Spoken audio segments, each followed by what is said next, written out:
ब्राह्मण समाज द्वारा आयोजित कुटुंब सम्मेलन हुआ संपन्न। अलीगढ़ केजीटी रोड पर स्थित धर्म समाज महाविद्यालय के भगत जी सभागार में ब्राह्मण समाज द्वारा कुटुंब सम्मेलन बैठक का आयोजन किया गया, जिसमें सैकड़ों की संख्या में पहुंचे ब्राह्मण समाज के लोगों ने बहुजन समाज पार्टी के लोकसभा प्रत्याशी हितेंद्र उपाध्याय बंटी को समर्थन देते हुए सांसद सतीश गौतम का बहिष्कार किया। वही कुटुंब सम्मेलन में अध्यक्ष के रूप में पहुंची अखिल भारत हिंदू महासभा की राष्ट्रीय सचिव महामंडलेश्वर अन्नपूर्णा भारती ने ब्राह्मणों को लेकर बड़ा बयान देते हुए कहा कि आतंकवादियों से ब्राह्मणों को जिम्मेदारी और संगठित होने की सीख लेनी चाहिए। सीख हुई मुख्य अतिथि के रूप में पहुंचे खैर के पूर्व विधायक प्रमोद गौड़, सांसद सतीश गौतम पर जमकर बरसे और बसपा प्रत्याशी को समर्थन देने की अपील की।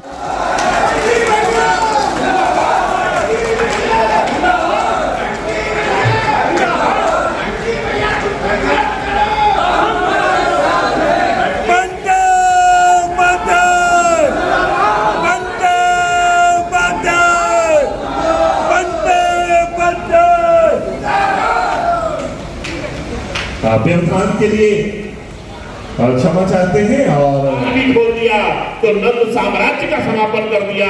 हम तो ताकत रखते हैं, यही ताकत का एहसास हमें आज करवाना है।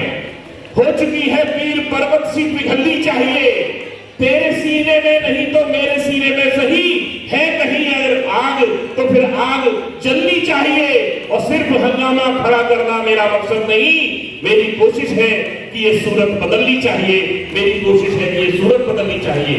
यही अंदाज हम चाहते हैं। और मैं इसी क्रम के मुख्य अतिथि हम सबके दिलों में राज करने वाले अलीगढ़ जिले के अंदर ब्राह्मण नेतृत्व को पहचान देने वाले मेरे बड़े भाई आदरणीय श्रीमान प्रमोद गौड़ जी यहां मंच पर उपस्थित अपनी ओजस्वी भाषण से जोश भर देने की ताकत रखने वाली बहन मैं श्री पांडे जी, बहन पांडे जी, पूजा शकुन पांडे जी, एक और इनको दायित्व महामंडलेश्वर अन्नपूर्णा भारती जी, उनके बराबर में बैठे गुरुदेव अवस्थी जी, सबसे बाईं तरफ बैठे भाई साहब राम निवास जी, अखिल भारतीय ब्राह्मण महासभा के जिलाध्यक्ष पंडित राकेश शर्मा जी। नाम पे है क्या जय श्री राम का नारा भाजपा के पास है? अरे हम लोग क्यों नहीं बोल सकते जय श्री राम? हर जगह जय श्री राम बोलेंगे और सीना ठोक के बोलेंगे, और जय श्री राम के साथ ये भी बोलेंगे चढ़ गुंडों की छाती पर और लगेगी हाथी पे। मित्रों, मैं एक बात और आपके बीच में कहना चाहता हूं। 2017 में मैंने कोल विधानसभा से भारतीय जनता पार्टी के लिए काम किया और टिकट का आवेदन किया। मेरी टिकट 100% फाइनल थी, परम आदरणीय सांसद जी जाकर के पहुंच गए, बोले किसी को दे दो, इसको मत देना। उन्हें पता था कि आज अन्नू आजाद आगे बढ़ गया तो आने वाले सालों में मेरे कुर्ता पजामा कतर डालेगा, कुर्ता पजामा। मित्रों, एक बात और मैं कह देना चाहता हूं। उसके बाद जब 2017 में मैंने खैर चेयरमैन का चुनाव भारतीय जनता पार्टी के बैनर के तले लड़ा, खुले रूप से मेरा विरोध किया और एक ऐसे प्रत्याशी को विजयी बनाने का काम किया जिसने मेरे बड़े भाई प्रमोद गौड़ जी के मर्डर की सुपारी तक दे डाली। मित्रों, मैं पूछना चाहता हूं, ब्राह्मण समाज की ठेकेदारी ऐसे लोगों पर रहेगी? और वर्तमान में 2019 में जब मैंने टिकट मांगा, ठीक है आपने मेरी टिकट कटवा दी। अगर आप भारतीय जनता पार्टी के कर्मठ कार्यकर्ता और वफादार सिपाही थे तो आपने जिस व्यक्ति को टिकट दिलवाई, कैसे दिलवाई, जो सब वीडियो पे पहले वायरल हो चुका है, बताने की आवश्यकता नहीं है। लेकिन जिस व्यक्ति को भारतीय जनता पार्टी से टिकट दिलवाई, क्या आपका दायित्व नहीं बनता था उस व्यक्ति के साथ चुनाव लड़ाने का? क्या उसको जिता के लाने का आपकी जिम्मेदारी नहीं बनती थी?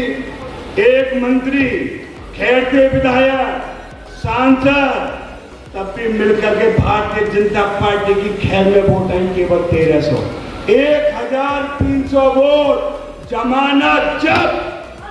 मैंने अपनी पत्नी को निर्दलीय प्रत्याशी के रूप में चुनाव लड़ाया। मैं घमंड के साथ कहता हूं, निर्दलीय प्रत्याशी हनुमान जी की गदा का चुनाव चिन्ह और वोट आई मेरी 7000। एक निर्दलीय प्रत्याशी के लिए बहुत बड़ी बात है। और मित्रों, इन्होंने जिस प्रत्याशी को भारतीय जनता पार्टी के साथ गद्दारी करके, धोखा देके, चीटिंग करके, विश्वासघात करके जिसको जिताया, उसकी वोट आई 9000। कौन से भैया इन्होंने इतने बड़े बड़े गोले दाग दिए? ऐसा क्या कर लिया? पूर्व चेयरमैन लग गए, मंत्री लग गए, सांसद लग गए, केवल 2000 का अंतर डाल पाए। क्यों?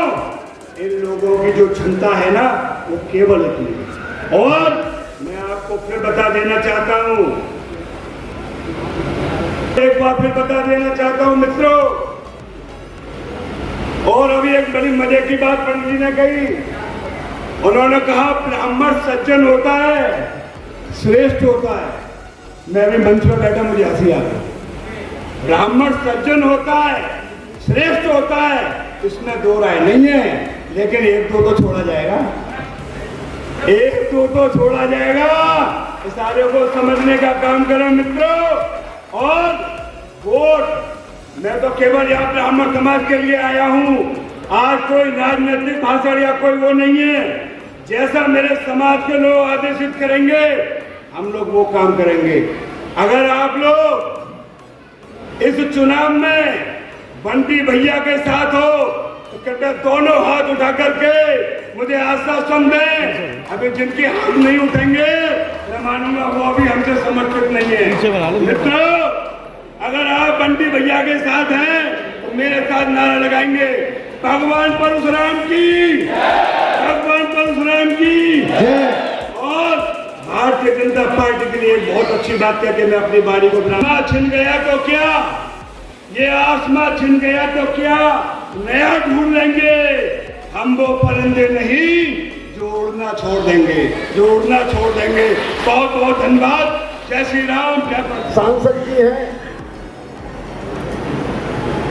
2014 से 2019 तक उन्होंने पैसा कमाया और उस पैसा का कुछ अंश देकर पुनः 2019 में टिकट लिया है। 2019 से 2023 तक जो पैसा कमाया, उसमें से मोटा पैसा देकर फिर टिकट लिया है। और सीधा सा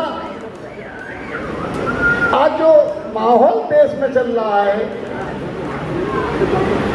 वो बीजेपी का कम है, वो भारतीय जनता पार्टी का कम है, वो मोदी जी के नाम का ज्यादा है।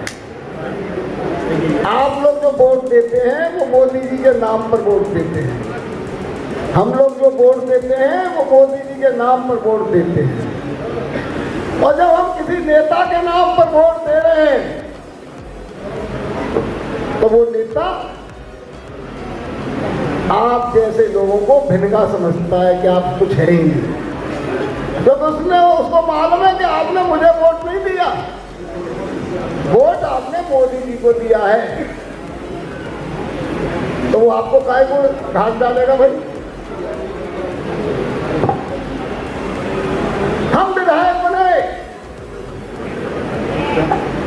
और आप लोग जानते होंगे खैर विधायक सम्मेलन हुआ है और उसमें ये निर्णय लिया गया है कि हम जो है आगामी होने वाले लोकसभा के चुनाव में बहुजन समाज पार्टी के प्रत्याशी हितेंद्र उपाध्याय और बंटी जी को वोट देकर इस लोकसभा के चुनाव में कामयाब बनाएंगे। कुछ पोस्टर भी बांटे गए क्या सभा में?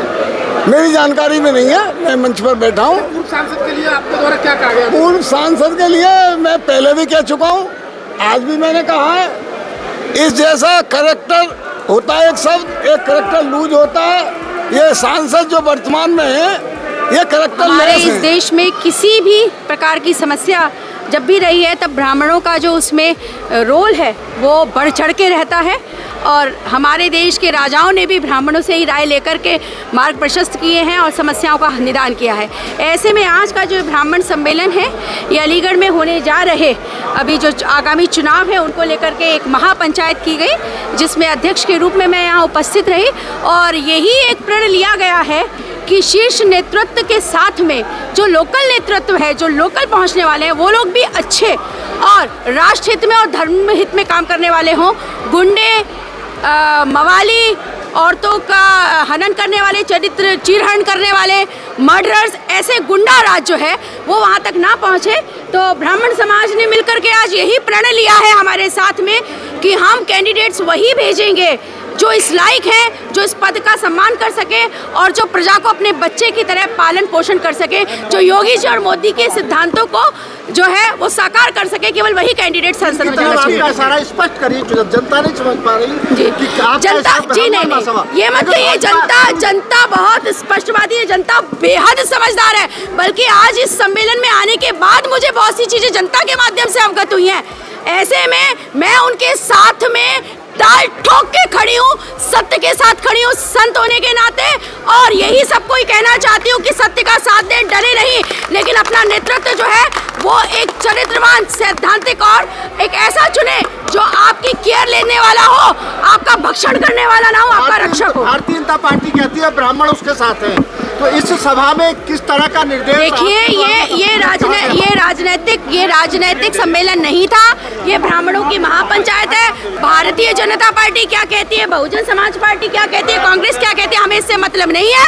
हम केवल यहाँ पर ब्राह्मणों की पंचायत करने में एक अध्यक्ष के रूप में आए थे और ब्राह्मण होने के नाते ब्राह्मण ने सदैव ही, मैंने आपसे कहा, इतिहास गवाह है और आज तक ब्राह्मण ने जो है एक माँ का नेतृत्व किया है इस समाज के लिए, हर क्षेत्र में किया है। वही जागरूकता आज फिर देने आए हैं कि ब्राह्मण सब समाज को एक लेकर के चलता है, शिक्षित करता है।